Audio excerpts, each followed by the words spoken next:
Después de poco más de una década de un ciclo expansivo y de redistribución con proyectos populares de país, desde mediados de 2015 la región encara un proceso de restauración conservador en el terreno político y económico fundamentalmente. Y en ese proceso un manojo de herramientas han estado al servicio de los objetivos.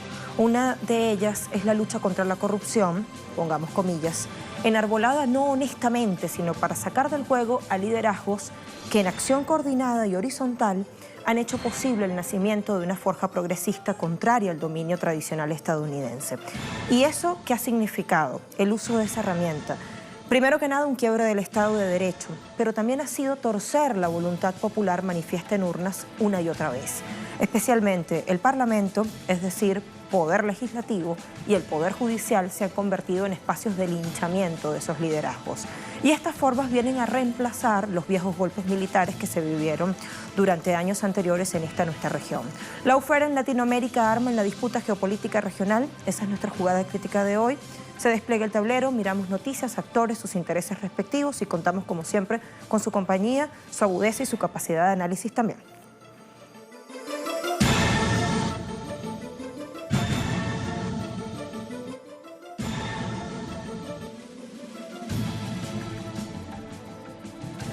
Les decía mirar hechos noticiosos, que es lo que siempre hacemos en esta nuestra primera jugada. El pasado domingo 9 de junio, el medio The Intercept reveló en exclusiva unas conversaciones escritas y habladas que, dicen los periodistas que participaron de la investigación, recibieron de manera anónima, entre el ex juez y hoy ministro de Justicia y Seguridad Pública de Bolsonaro, Sergio Moro, y el ex fiscal Deltan Dallagnol, y otros que participaron en la causa que se le seguía a Luis Ignacio Lula da Silva, que dejan claro, me refiero a las conversaciones, que el juicio a Lula fue viciado, que hubo colaboración para usar políticamente el proceso judicial y perjudicarle a Lula, impedirle que participara en las elecciones que ya se avisoraban en el horizonte político, las de octubre de 2018.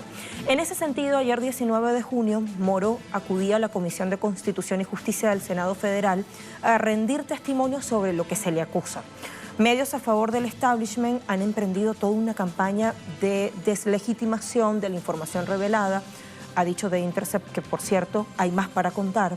Y los propios involucrados se han enlodado contradiciéndose una y otra vez. Dallagnol y otros fiscales señalados, por ejemplo, dicen que fueron víctimas de hackers o de piratas informáticos que torcieron las conversaciones, pero todos se negaron a entregar sus celulares o dispositivos móviles para que la justicia comprobase eso.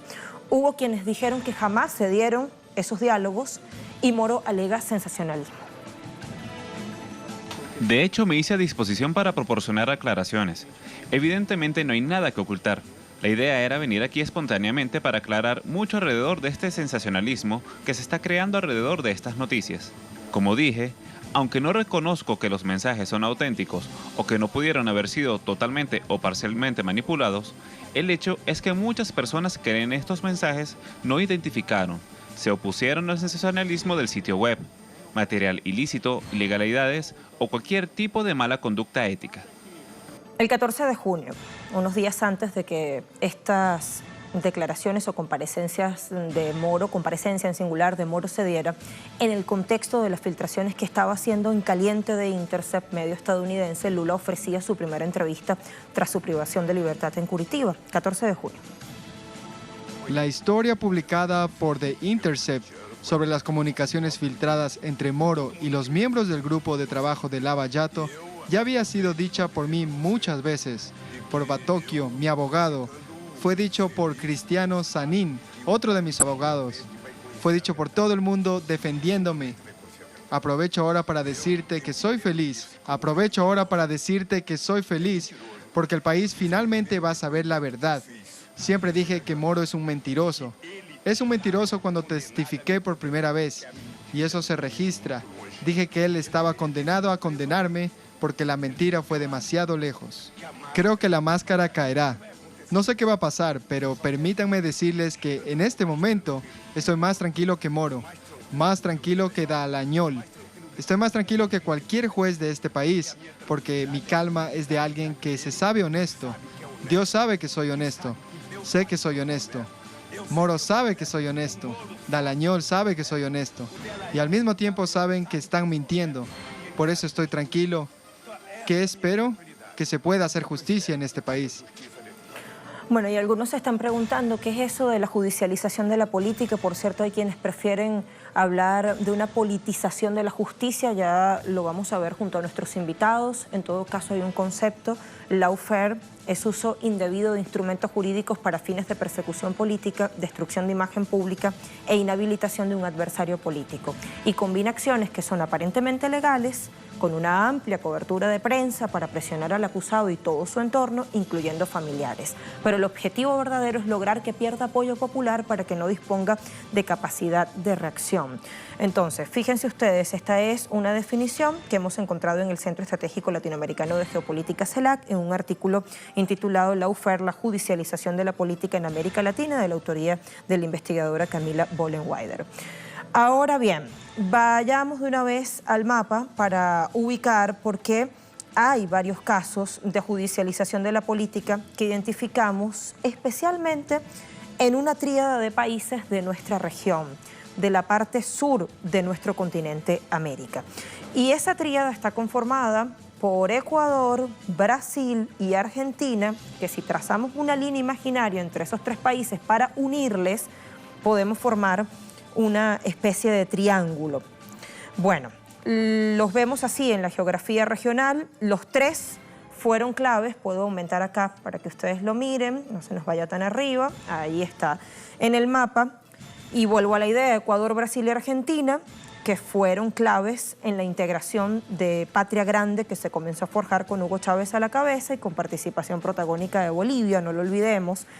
Y si miramos todavía más ampliamente, pues bueno, podemos incluir a Venezuela y alcanzar a Nicaragua también en Centroamérica, aun cuando para estas dos naciones sabemos que han aplicado otros métodos de guerra, ¿no es cierto? Bueno, fueron una muralla vigorosa contra la hegemonía estadounidense que pretendía saquear recursos per secula seculorum, y hoy otras historias contamos en estos tres países con los triunfos de gobiernos de derecha. Por eso editorializábamos como editorializábamos. Y no hay que olvidar Ecuador, un país pequeño ciertamente, pero megadiverso, petrolero y OPEP. Argentina, con una industria importante, con recursos como soja, petróleo, gas natural, con diversidad geográfica también. Y Brasil, nada menos que el más grande de la región, con costas en el Océano Atlántico, en la parte sur, país BRICS, también con petróleo, yacimientos de presal específicamente, con la Amazonía, cercanía con Venezuela, porque allí hay una frontera común muy amplia, compartida. Bueno, así las cosas, solo para dar algunos datos de manera sucinta para que no perdamos de vista esta mirada geopolítica. Y ahora me voy al portal Alba, que titula Judicialización de la política, una vieja estrategia de Washington. Es un artículo de opinión de la autoría de Miguel Ángel Alzugaray, ingeniero, abogado, escritor, poeta y ensayista de nacionalidad cubana. En un país gobernado por la derecha, dice Miguel Ángel, la existencia de perseguidos políticos es una condición de posibilidad para sostener su forma de dominación. En esta nueva dinámica, los medios de comunicación al servicio de la ultraderecha instalan temas de investigación que luego son tomados por fiscales y jueces. Los propios magistrados han reconocido la influencia de la presión mediática a la hora de hacer su trabajo, porque se encuentran con una opinión pública ya predispuesta a asumir culpabilidades o inocencias que fueron moldeadas en los medios o a través de los medios. Les recomiendo ir a ese artículo para leer esa extensa opinión de Miguel Ángel Alzugaray. Bueno, importante que vayamos a uno de los epicentros de esta jugada crítica, así que sumo desde Río de Janeiro, Brasil, a nuestro corresponsal André Vieira. Hola, André. Olá, sí, saludos a ti, saludos a la audiencia aquí de Jugada Crítica. Efectivamente, estas revelaciones sobre la actuación de la justicia aquí en Brasil denuncian no solamente un proceso aquí en Brasil, pero también en toda Latinoamérica. Esto porque, recordemos, el medio de Intercept reveló que el entonces juez de la Operación Lava Jato y los integrantes del Ministerio Público responsables por la acusación aquí en Brasil estarían coordinando para dar la condena contra Lula da Silva, Silva lo que sería ilegal, inconstitucional aquí en este país, y revela lo que diferentes críticos, diferentes juristas, movimientos sociales de Brasil y también del mundo ya denunciaban, que la Lava Jato viene principalmente para buscaba retirar y consiguió retirar el gobierno del Partido de los Trabajadores. Primero con el impeachment de la presidenta Dilma Rousseff, que estaba siendo denunciada por otros motivos que también no fueron probados, pero la operación Lava Jato ocurría justamente en ese momento y en el contexto facilitó para la derecha impulsionar este golpe de Estado. Y luego con la condena contra Lula da Silva, que retiró Lula da Silva de la disputa electoral, y justo Lula, que era el principal candidato y que ganaría, según todas las encuestas, esta disputa electoral. Y luego que ganó Jair Bolsonaro, el entonces juez Sergio Moro aceptó la invitación y hoy día es ministro del presidente Jair Bolsonaro, que fue el principal beneficiado de la salida de Lula da Silva de esa disputa electoral. Pero los críticos también alertan que esto viene para denunciar no solamente la forma de la actuación de la justicia aquí en Brasil, pero también en diferentes países aquí de nuestra región, incluso con nuestra propia operación Lava Jato. Recuerdan, por ejemplo, la acción de la justicia ahí en Perú, que llevaron, por ejemplo, a Alan García, expresidente de Perú, a cometer suicidio también.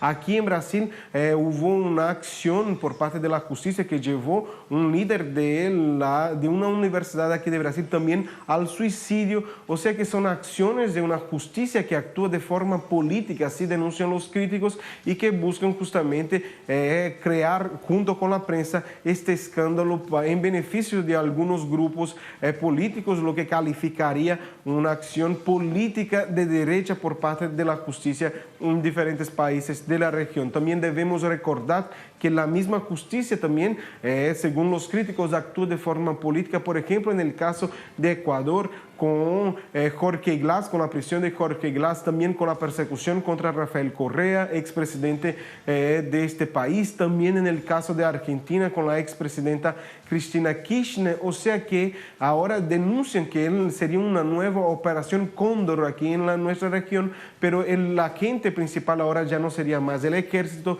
y sí la justicia de estos países. Aquí en Brasil, con esas publicaciones de este medio, sí se prueba que la justicia estaría actuando, que está actuando de forma política en beneficio de un grupo político, que en este caso aquí de Brasil es la extrema derecha liderada por Jair Bolsonaro, y principalmente la justicia estaría actuando en contra de la izquierda aquí de Brasil, representada principalmente por el Partido de los Trabajadores de Lula da Silva y de Dilma Rousseff. O sea que tenemos que estar con los ojos bien abiertos, porque las denuncias presentadas aquí en Brasil, las investigaciones que se pueden realizar aquí en Brasil, también denunciarán que si hay o no una relación con lo que está pasando aquí en Brasil con otros países, incluso de articulaciones que se pueden haber entre estos países para perjudicar a un determinado grupo político. Así que muy pendientes en toda nuestra América de lo que está pasando aquí en Brasil.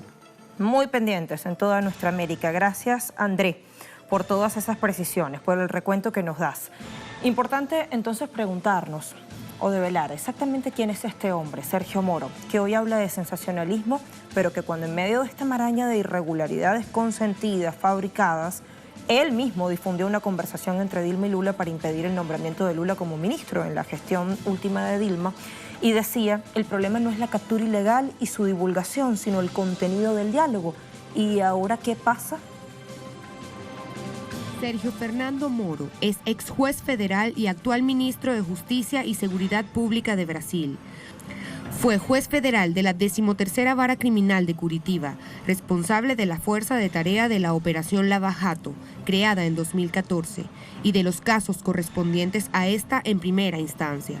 El actual ministro de Justicia brasileño condenó entonces a figuras importantes de la política nacional como el expresidente de la Cámara de Diputados Eduardo Cunha, principal promotor del juicio político que llevó a la destitución de Dilma Rousseff y quien luego fue castigado a 15 años y 4 meses de prisión por corrupción, lavado de dinero y evasión de divisas. En su prontuario profesional, Moro cuenta las condenas de Doleiro, o experto en blanqueo de dólares, Alberto Joseph, y los exministros José Dirceu y Antonio Palocci. Condenó en 2017 al expresidente Luis Ignacio Lula da Silva a 9 años y medio de prisión por supuesta corrupción pasiva y lavado de dinero en la acción que se conoció como Caso Triplex. Lula siempre rechazó los cargos y nunca se ha logrado comprobar ningún delito. Esta sentencia fue elevada a 12 años de reclusión y finalmente reducida a 8 años y 10 meses. El caso impidió que el líder del Partido de los Trabajadores participara en los comicios de octubre de 2018, en los que finalmente fue electo Jair Bolsonaro e invitó al ex juez federal a ser su ministro de Justicia. Este 19 de junio, Moro compareció ante el Senado de su país para dar explicaciones sobre los reportajes publicados por el portal de noticias de Intercept Brasil, textos que revelaron que él se coordinó con los fiscales para encarcelar a Lula. Bueno, en este contexto de confrontaciones varias y en evolución, tenemos que preguntarnos si es el lawfare una de tantas estrategias usadas por poderes imperiales y transnacionales para impedir que nuevos actores disputen ese poder que seguramente nadie les había disputado en estos espacios, ¿no? Y volver siempre sobre la idea Lula, lo que significa, lo que generó y lo que genera y lo que podría generar. Eso se lo vamos a preguntar a nuestros invitados. Vaya reflexionando usted. Primera pausa en la jugada crítica.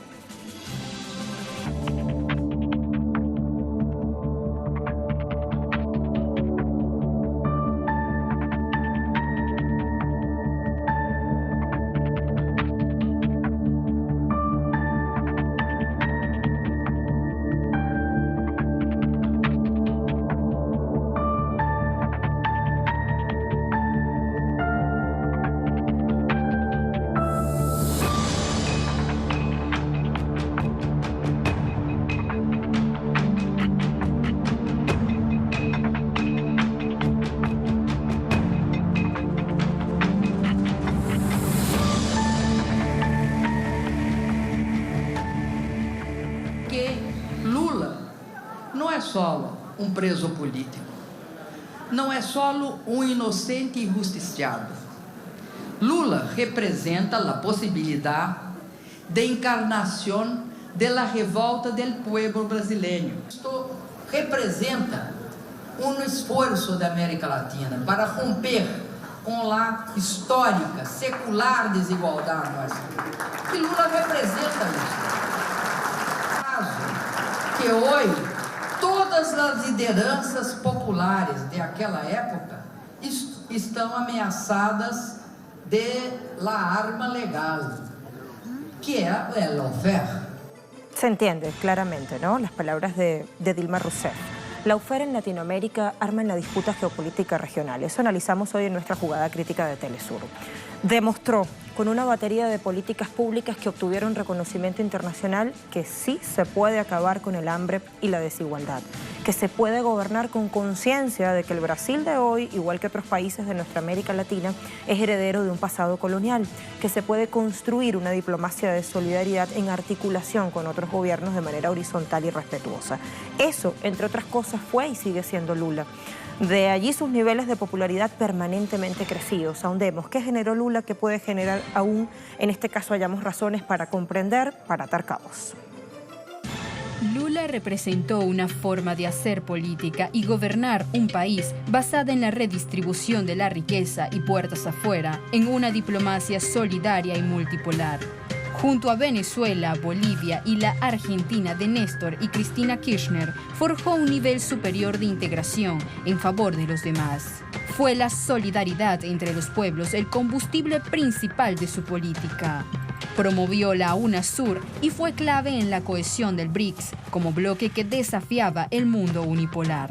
Si bien nunca fue un niño mimado del establishment, los factores de poder, medios y élite política le profesaron respeto durante sus años de gobierno. Sin embargo, esa supuesta simpatía por Lula cambió cuando Brasil pasó a convertirse, gracias a los descubrimientos de yacimientos petroleros, los de presal, en un país que podía influir fuertemente en la definición de los precios del crudo. A esto se le suma que durante los 5 años que Brasil tuvo al ex operario metalúrgico en la presidencia, salieron de la pobreza cerca de 28 28 millones de brasileros gracias al plan Bolsa de Familia y se logró aumentar el salario mínimo en 62%.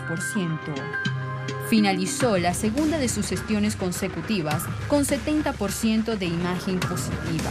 Se dio el testigo a Dilma, quien termina siendo derrocada a través del lawfare. Asume un conservador para finalizar el periodo de Rousseff. Y, para que la derecha tuviera el campo más a su favor, al ver la posibilidad de que Lula volviera por los altos números de popularidad que encerraba su imagen, fue inmerso, sin pruebas, en casos de corrupción amañados, tal como ha quedado demostrado con las recientes publicaciones de varias conversaciones mantenidas por el ex juez Sergio Moro. Esa imagen positiva estaba cimentada en el proceso de integración genuina y de relaciones de cooperación que se venía dando en la región.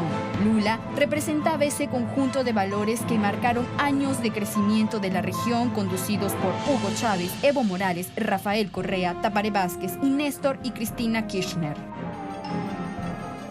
Bueno, se viene la visión de nuestras analistas, hoy dos damas que conectan con nosotros desde Río de Janeiro, Brasil, igual que lo hacía André Vieira, nuestro corresponsal. Se trata de Giselle Ricobón, doctora en Derecho, profesora de la Universidad Federal de la Integración Latinoamericana UNILA. Actualmente colabora con la Facultad Nacional de Derecho de la Universidad Federal de Río de Janeiro. Y Vanessa Martina Silva, periodista brasileña, editora de Diálogos do Sul. Bienvenidas Giselle y Vanessa, gracias por estar con nosotros en Jugada Crítica. Le pregunto primero a Giselle, para respetar el orden en que las presenté, judicialización de la política o politización judicial, Giselle, para mirar su opinión sobre la conceptualización. Muy bien, muchas gracias por llamarme, siempre un placer estar con ustedes, ¿no? Bueno, creo que ese es un tema súper importante para toda Latinoamérica, pero también es un fenómeno mundial, ¿no? Nosotros en el siglo XXI estamos presenciando un mayor poder del poder judiciario, del sistema de justicia, perante otros poderes como ejecutivo, ¿no? y del propio parlamento. Entonces estamos hablando de eso, de un fenómeno que es un fenómeno global, donde algunos autores, algunos teóricos van a hablar de un verdadero poder de los jueces que domina, por lo tanto, incluso la voluntad de la población sobre los destinos de la democracia, ¿no? Entonces, una cosa es el equilibrio entre los poderes, que llamamos un equilibrio de frenos y contrapesos, que eso hace parte de cualquier democracia constitucional, pero cuando ese equilibrio, ese sistema de equilibrio no tiene un ajuste correcto, puede pasar para un autoritarismo de uno de esos poderes. Y ahora estamos viviendo un autoritarismo del poder judicial, ¿no? de los sistemas de justicia, que interfieren en la política democrática para que el juego siga los intereses especialmente del mercado, ¿no? Entonces estamos hablando de una politización del sistema de justicia que partidariza los intereses de los partidos y de los grupos políticos e interfiere en ese sentido en el juego democrático. Gracias, Giselle. Y ahora paso con Vanessa. Bueno, vemos las filtraciones del medio de Intercept, Vanessa, y pensamos todavía con dudas si es que la mentira tiene patas cortas.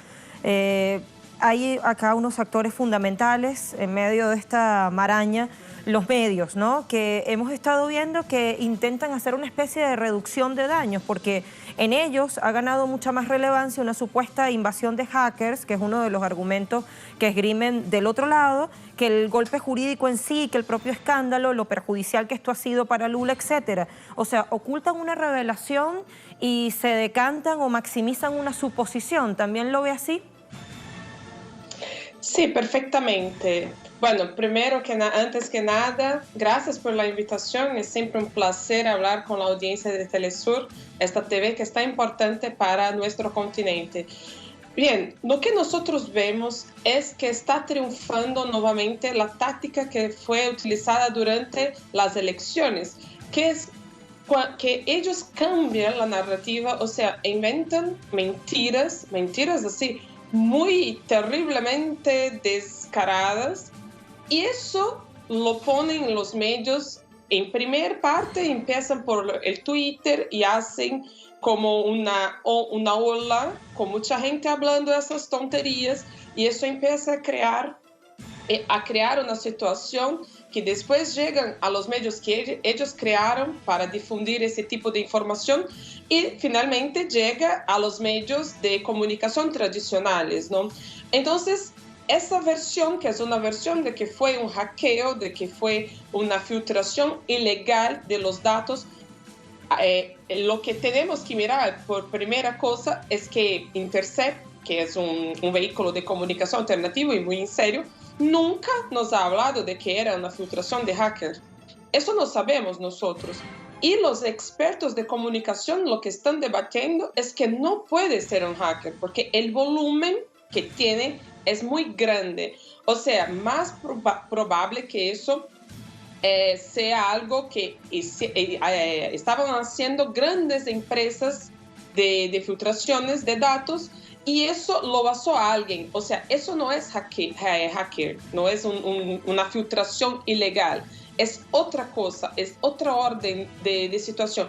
Pero ¿qué importa en realidad? Es que ellos cambian, y ayer estaba Sergio Moro en el Senado Federal de Brasil hablando cosas terribles, incluso diputados como Eduardo Bolsonaro, que es hijo del presidente, hablando de otras mentiras, de cosas totalmente sin fundamentación alguna, como por ejemplo que Glenn Greenwald, que es el periodista que es muy famoso internacionalmente, incluso porque es el responsable por el caso Snowden, que Glenn ha comprado la vaga, o sea, la cadera, la silla de David Miranda, que es compañero de Glenn, en el Parlamento. O sea, Miranda es diputado e ingresó ahí en la vaga de Jean Willis, que salió de Brasil porque era amenazado de muerte. Estamos hablando de personas que viven en Río de Janeiro, donde murió Marielle Franco, asesinada muy probablemente por parapoliciales. Esos parapoliciales que tienen vinculación también muy probablemente con gente muy cercana de la familia Bolsonaro. Entonces, la gravedad de lo que estamos viviendo es que, además de las fake news, de las mentiras que inventan, esas mentiras tienen una repercusión de hecho y ahora está amenazando la vida misma de David Miranda y de Glenn. O sea, nosotros tenemos un riesgo grande de que no lleguemos a saber, a conocer cuáles son las cosas total, porque la totalidad del contenido no salió a la luz todavía. Entonces, corremos este riesgo de no conocer el material total que tienen ellos porque están en riesgo de morir asesinados, puede ser por lo mismos que antes lo hicieron con Marielle Franco. Es muy grave lo que pasa en Brasil, de hecho. Allí veíamos la noticia publicada en varios medios. Amenazan a diputado brasileño casado con periodista que destapó filtraciones de Lava Jato. Diputado David Miranda, marido del periodista estadounidense Glenn Greenwald, fundador del medio digital de Intercept. Vuelvo ahora con Giselle. Decíamos al comienzo, Giselle, que si tratamos de unirlos a través de una línea imaginaria para mirar la importancia que tienen en la geografía regional a los países donde se dan estos casos de judicialización, Ecuador, Brasil y Argentina, fundamentalmente, podemos formar allí un triángulo de países que son mega diversos, que tienen importantes recursos, que son proveedores de materias primas y que tenían esos liderazgos claves, ¿no?, para una configuración alternativa, digamos, de mecanismos de alianza, de una geopolítica que comenzó a forjarse en ese ciclo de expansión. Entonces, veamos tengamos esa mirada geopolítica, ¿no? Si es una herramienta ciertamente para devolverle al dominio imperial el control de esos países que fueron considerados siempre patio trasero. Seguramente. Mira, antes de Intercept, lo que percibimos es que la derecha no lograría ganar las elecciones sin una estrategia, un juego suyo, ¿no? O sea, sin el uso de lo que estamos llamando de guerra jurídica, no habría ninguna posibilidad de la derecha, y en Brasil ahora la extrema derecha, regresar al poder, porque el gobierno popular de Dilma y Lula había le dado mucha fuerza, incluso en la salida, ¿no? Lula, incluso mientras estaba arrestado, estaba en todas las encuestas, estaba como el primer candidato en las elecciones presidenciales. Por lo tanto, creo que hay una estrategia del poder económico, exactamente eso que es geopolítica, que está mirando los recursos naturales, que está mirando el sistema de jubilación, que está mirando, por ejemplo, agrotóxicos en nuestra comida, y que todo eran avances que estábamos logrando hasta entonces y ahora hay un retroceso total en esas materias, ¿no? Entonces, si no hay una trampa para sacar Lula del juego democrático, la extrema derecha no lograría vencer las elecciones. Mira, es importante que la gente tenga mucha clareza sobre eso, ¿no? Sergio Moro fue el hombre que permitió Bolsonaro ganar las elecciones en Brasil. Por eso Bolsonaro debe el gobierno a Sergio Moro, porque fue él que había condenado, arrestado al expresidente, el primer candidato en las encuestas de nuestras elecciones. Y eso es de una gravedad tremenda, incluso sin intercept. ¿Cómo uno que condena al candidato va a ser ministro de la justicia del gobierno que ha ganado? Eso por sí solo, si nosotros fuéramos realmente una democracia, eso no pasaría. Ahora el hombre, ahora que todo está en la mesa, lo que hablábamos, ahí está comprobado, ¿no? Con las denuncias de Intercept, lo que debería hacer, si él presa por la democracia, sería salir del Ministerio de la Justicia para que haya una investigación independiente y autónoma incluso sobre su propia postura cuando era magistrado y en cuanto ministro de la Justicia, ¿no? Por lo tanto, no, está diciendo que eso es normal, la conducta de él fue normal.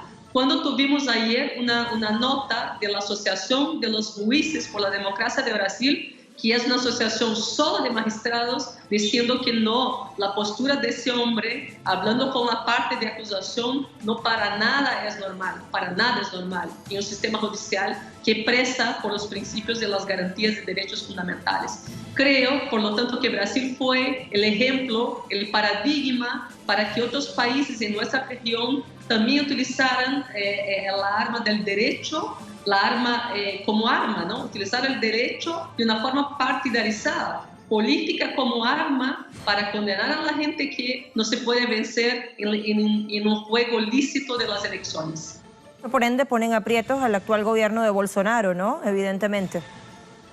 Evidentemente, o sea, el gobierno de Bolsonaro, un hombre que nunca había participado de un debate electoral, un hombre que tiene las posturas que tiene, de intolerancia, de agresión, de homofobia, de todo, ¿no? Que una persona de extrema derecha defiende. Un hombre que no presta por valores mínimos de nuestra sociedad. Un hombre, ¿cómo puede ganar las elecciones de un país tan diverso como Brasil? O sea, si no hay una trampa muy bien arreglada con los poderes, seguramente no había ahí ese hombre ganado el poder, ¿no? Claro, Lula estaba sin voz. Estaba preso, no podía dar entrevistas, no podría charlar, le impidieron incluso de ir a su hermano que ha fallecido, de estar ahí junto, ¿no? Y participar. O sea, fue tremendo lo que hicieron, por una condena frágil, ¿no? Nosotros siempre denunciamos esa sentencia, ese fallo de Moro, de primera instancia, es frágil. O sea, no hay ninguna vinculación de qué acto que tendría hecho Lula para estar condenado. No hay cuentas, no hay plata, no hay nada que comprobadamente que esté en las manos de Lula. Un departamento donde nunca estuvo, una vez estuvo, nunca tuvo la pose. O sea, ya sabíamos que era una trampa muy, muy bien arreglada. Ahora, claro, si no fuera esa trampa, seguramente Lula estaría presidente de Brasil ahora mismo, ¿no? Pero sigue arrestado y esa gente sigue diciendo mentiras, como dijo bien Vanessa, mentiras. Ayer habló muchas mentiras, porque ese no es un proceso de un juiz que debe ser imparcial, un juiz que debe juzgar a la gente que va a perder su libertad, ¿no? Porque en eso estamos hablando de un valor básico de la democracia, que es la libertad. O sea, debe tener en la Declaración Universal de Derechos Humanos un juiz independiente, un tribunal que sea imparcial. Y eso no es normal. O sea, un juiz que habla con los fiscales, que arregla pruebas, que incluso afirma cómo deben comportarse los fiscales de una audiencia, no es un juez, por obvio que no sea parcial. Seguramente es parcial, seguramente iría a condenar Lula por cualquier cosa que arreglasen ahí junto con la defensa. Gracias. Con la acusación, perdón. Gracias, Giselle. Y en esta mirada geopolítica, Vanessa, el propósito, le pregunto si también es desmantelar e incluso inmovilizar políticamente a varios mecanismos de alianza y complementariedad que surgieron justamente al calor de esta década de cambios con gobiernos de izquierda. Por ejemplo, la Unión de Naciones Suramericanas, UNASUR. Sí, totalmente. Nosotros estábamos viniendo en un creciente en ese marco de la integración sudamericana. Teníamos muchos mecanismos como el fortalecimiento y crecimiento del Mercosur con el ingreso de Venezuela, de Bolivia. Nosotros teníamos a UNASUR, la CELAC, la declaración de nuestra región como una región de paz por CELAC en 2014. Y todo eso lo que han hecho con eso. Han dividido los países con el Grupo de Lima, entonces la América del Sur está dividida. Hicieron nosotros cuando teníamos países que eran progresistas en nuestro país, nosotros lo que teníamos era una agregación, entonces siempre por sumar, traer más países para componer, para hacer negocios, para incrementar los cambios culturales de todos para fomentar esta región. Y lo que pasa después es que hay una rivalidad, una fomentación de división basada totalmente en el ideológico, en el político. Por eso el Grupo de Lima, que es un grupo más a la derecha, que tiene toda una pelea con los otros países como Bolivia, como Venezuela, que son países que siguen en el proceso de cambio progresista, ¿no? Democrático. Entonces, eso seguramente no es una estrategia cuando hablamos de lo que pasa en Brasil, y ahí tuvimos el tema de Operación Cóndor, que me pareció muy bien colocado el tema. Es una Operación Cóndor, una reedición más elaborada, más avanzada de esa operación, porque eso no es de dentro de nuestros países, no es una demanda de los brasileños esa división, esa pelea con nuestros vecinos, que llegamos casi a un punto de declarar guerra a un país hermano como es Venezuela. Entonces eso no es algo que sale de dentro de nuestras naciones, eso viene desde afuera. Eso tenemos órdenes, por supuesto que tenemos órdenes desde afuera que están comandando, que están haciendo todo eso. La traición de Lenín Moreno en Ecuador también no es casual, también no es por un acaso que está ocurriendo. Toda la persecución de Cristina Kirchner tampoco lo es, tampoco es porque están descubriendo cosas que salen a la luz de una manera muy dudosa. Eso no puede ser casual. Entonces, cuando miramos que el juez Sergio Moro siempre va a Estados Unidos, que tiene buenísimas relaciones con la inteligencia de Estados Unidos, eso tiene que levantar dudas al respecto de lo que es que estamos haciendo en Brasil, qué es que estamos haciendo con nuestros países. Y es muy importante también hablar que este Plan Cóndor, que es el lawfare, la prensa es parte fundamental, es parte estructural de todo eso lo que estamos viendo. Sí. Porque cuando Intercept trae a la luz esos datos, estas grabaciones, estas charlas que han tenido el juez Sergio Moro y Dallagnol, o sea, quien acusa y el que juzga, cuando eso viene finalmente a la luz, nosotros ya teníamos muchas indicaciones de que estaba mal, de que eso era una orquestación en contra del expresidente Lula, en contra del PT, y que no era justo, que no era algo que fuera también por casualidad. Entonces, también pasada ayer conocimos que cuando empezaron la investigación al respecto del expresidente Fernando Henrique Cardoso, que es de un partido de centro derecha, cuando eso empezó, el juez Moro ha solicitado que pararan porque no era interesante vincular a alguien que era un aliado de ellos en esa investigación. Y por eso el PSDB siempre ha pasado como muy distante de las investigaciones. Aécio Neves, que concurrió con Dilma Rousseff y que empezó todo ese lío de las elecciones, tampoco es investigado por la Lava Jato. Y la prensa brasileña ha tratado eso con mucha tranquilidad. Nunca ha dudado, nunca se ha cuestionado lo que es que estaba pasando. ¿Por qué? Porque seguro que era es parte de todo el plan. Es parte de esa articulación que también creo yo que viene desde afuera.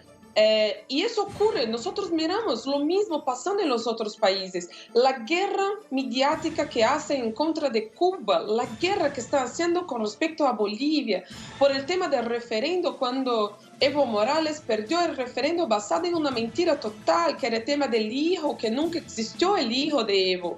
Y ahí entonces se arma todo un tema, se cambia el resultado electoral y después no, era mentira, no era una verdad. Y eso estamos viendo, además del tema del derecho, que es muy, muy importante, tenemos ese tema de manipulación de prensa. Ayer también tuvimos en un programa de televisión, que es algo más de entretenimiento, nosotros tuvimos una fake news diseminada, esa cosa que hablaba respecto de la compra, una supuesta compra de la silla en el Parlamento por parte de David Miranda. Eso estaba en la tele, o sea, en el horario noble de la tele. Y eso no pasa nada, no hay punición para eso. Una cosa es una persona que comparte algo en su teléfono, en su equipo celular, y no sabe, no conoce. Otra cosa distinta es un comunicador que gana mucha plata para estar en la televisión y hablar ese tipo de cosas, y hablar ese tipo de mentira. Pero el tema es que no pasa nada. Nosotros no tenemos en Brasil una situación de democracia, una situación con las instituciones en pleno funcionamiento y que nosotros podemos, no sé, reclamar, pedir que las cosas sean juzgadas, que se pare, que haya punición. No hay. Lula está detenido. Moro es ministro de la Justicia. Hay evidencias, Vanessa, de que hay una democracia enferma, ¿no? Se nos agota el tiempo, Vanessa, sí, Giselle. Quiero agradecerles por estas reflexiones que han brindado a nuestra audiencia de Jugada. Hasta una próxima conexión para ambas damas que han conectado con nosotros desde Río de Janeiro. Y decíamos que varios son los casos y si miramos el timing político coinciden temporalmente. ¿Casualidad? Cristina Fernández de Kirchner, expresidenta de Argentina. En 2015, año de presidenciales, sin pruebas, fue acusada de la muerte del juez Alberto Nisman, quien anteriormente le había denunciado por presuntamente encubrir a iraníes que perpetraron un atentado contra la AMIA. Luego surgieron otros casos, como la ruta del dinero K, y en 2018 inició la causa judicial de los cuadernos. Caso número 2, Dilma Rousseff, expresidenta de Brasil. En 2009 inició la mega operación Lava-Jato como herramienta para desprestigiar a la mandataria y a integrantes de su partido político, especialmente al exmandatario Luis Ignacio Lula da Silva. En 2014, la campaña presidencial por la reelección de Dilma estuvo teñida de acusaciones de corrupción contra ella y Lula. 3 días antes de la segunda vuelta electoral entre Rousseff y Aécio Neves, la famosa revista Veja publicó la primicia de que ella y su antecesor, Lula da Silva, supuestamente conocían todo el esquema de corrupción de la empresa estatal Petrobras. El 2 de diciembre de 2015, Diputados inició un juicio político o impeachment que concluyó de manera express con la destitución de la mandataria el 31 de agosto de 2016. El proceso designó a Michel Temer como presidente para que culminase el periodo presidencial. La acusación central en el Congreso fue que violó normas fiscales, maquillando el déficit presupuestal. Sin embargo, quienes lideraron el impeachment están involucrados en graves escándalos de coimas y desvío de dinero que se beneficiaron políticamente con la destitución de la mandataria electa popularmente. Caso número 3, Luis Ignacio Lula da Silva, expresidente de Brasil y líder popular del Partido de los Trabajadores PT. 12 de julio de 2017 fue condenado a 9 años y medio de prisión por el juez Sergio Moro. La sentencia se basó en que supuestamente recibió un departamento de la constructora OAS como prebenda. Sin embargo, la acusación está enmarcada en informes de prensa y un contrato que no lleva la firma de Lula. El departamento además pertenece aún a la constructora, por ningún lado aparece su nombre. 24 de enero de 2018, la justicia brasileña ratifica la condena de Lula y la incrementa a 12 años y un mes. Esta sentencia abre la puerta a la inhabilitación política del exmandatario.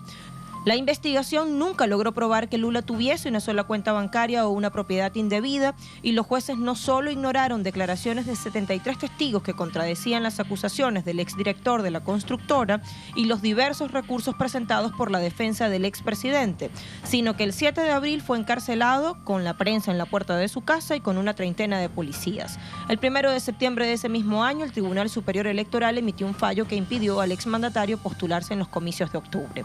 Caso número 4, Rafael Correa, expresidente de Ecuador. 19 de junio de 2018, la justicia ecuatoriana le impuso una medida cautelar para que se presentase cada 15 días a partir del 2 de julio de ese año ante el tribunal ecuatoriano por supuesta vinculación en el intento de secuestro del ex asambleísta alterno Fernando Balda en Colombia en 2012. Correa rechazó esta medida asegurando que eran condiciones imposibles de cumplir porque reside en Bélgica junto a su familia. 3 de julio, la Corte Nacional de Justicia de Ecuador ordena la prisión preventiva para el expresidente. Un detalle importante con respecto al caso Balda es que no se puede juzgar en dos sitios. Anteriormente había sido procesado en Colombia y terminó con el enjuiciamiento de 2 personas. Bueno, la mega operación o mega causa Lavallato es emblemática, ha habido una evidente regionalización, consideran varios analistas, en nombre de la lucha contra la corrupción. Vemos que no son pocos los perseguidos, eso también explica nuestra hipótesis. Hacemos una última pausa y vamos al encuentro de nuestro invitado, espérenos. Bueno, lawfare en Latinoamérica, arma para acabar con una geopolítica alternativa. Estamos planteando esto en nuestra jugada crítica. Vamos a proseguir con el análisis. Para ello nos acompaña en estos minutos últimos de la jugada Edson Bañara, coordinador del Movimiento de los Trabajadores Rurales Sin Tierra de Brasil. ¿Cómo está, Edson? Todo bien.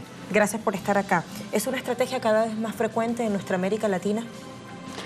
Sí. Hay una disputa por las riquezas de nuestro continente y para controlar las riquezas necesitan controlar los gobiernos. Claro. Entonces los gobiernos progresistas tienen proyectos nacionales, proyectos de desarrollo nacional, sea privado, sea estatal. Em alguns casos mais estatal, em alguns casos mais privado, pero projetos de desenvolvimento nacional.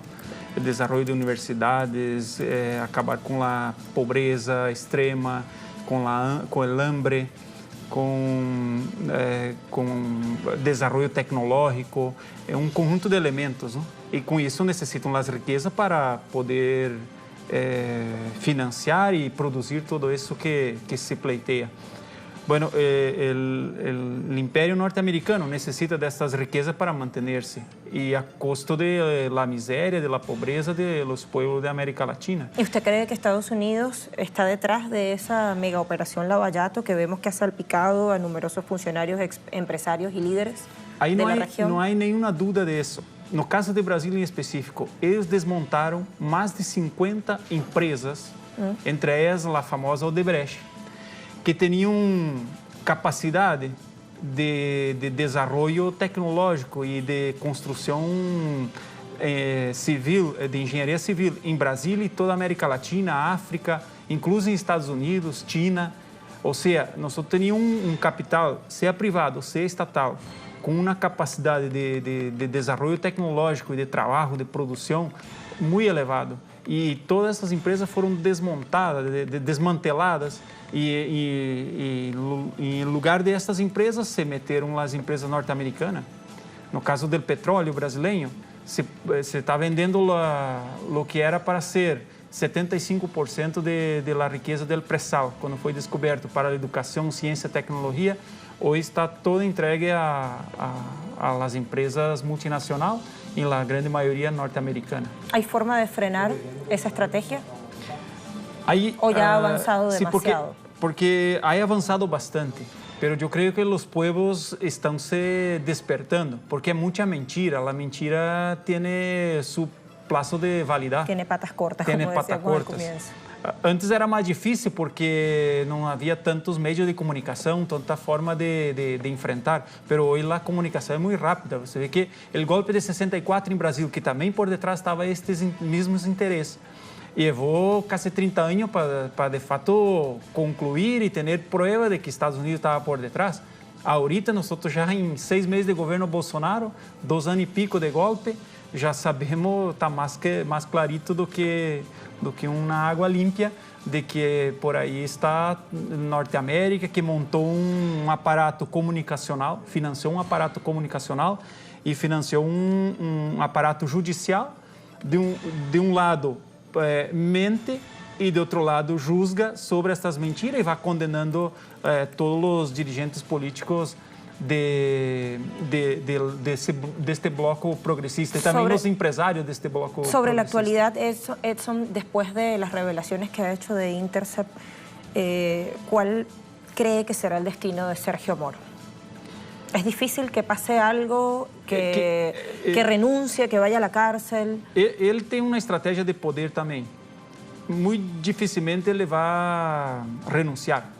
Eu creio que ele vai tentar seguir aí porque é seu projeto. Bolsonaro é nada mais que um ser dentro deste projeto e estão financiados desde afuera. Então, desde afuera há uma sustentação clara de que eles se mantenham aí.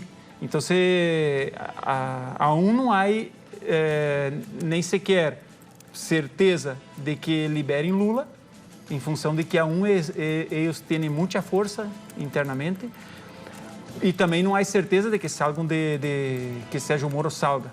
Pero está fragilizando su poder. O poder de eles está fragilizando porque cada dia aparecem mais evidências, mais elementos que vão fazendo com que a população latino-americana, brasileira e internacional também veja cada vez mais claro que foi golpe para evitar que este bloque progresista retomase el poder del gobierno brasileño. Y seguramente por esta vía tiene por objetivo la derecha regional seguir avanzando, seguir permeando o penetrando en otros espacios de poder. É uma disputa, há dois blocos em disputa aqui, eles vão seguir, não há nenhuma dúvida que eles vão seguir, pero há reações do povo por todos os lados. A vitória nossa em México, que é deste bloco. Eu creio que em Argentina há sinais claros de que o bloco volve ao governo.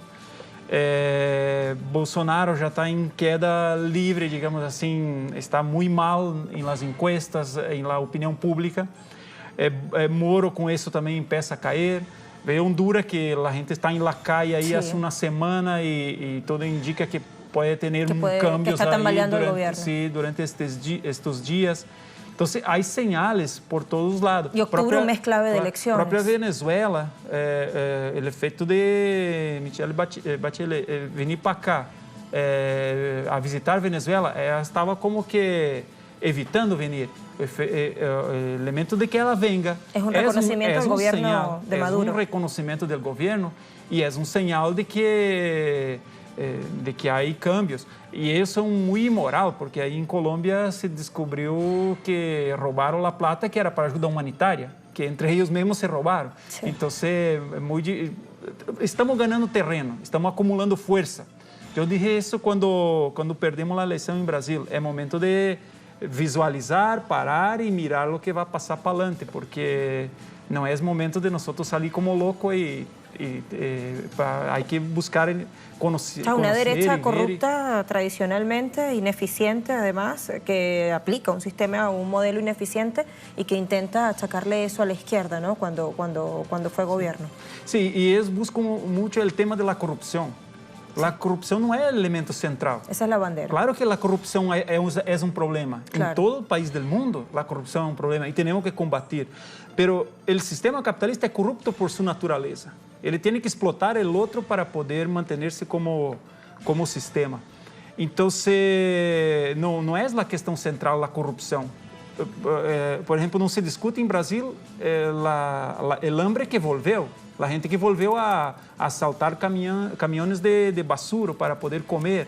Isso não se discute. As universidades que estão cerrando cursos porque que já não têm como financiar suas atividades normalmente como hacía antes. Então, isso não se discute corrupção e corrupção sobre a esquerda, É como que uma vaina que eles agarram aí para em torno de isso irnos tentando destruir. Edson, gracias por estar acá. Hasta pronto. Le esperamos en una próxima. Pasemos a nuestras conclusiones.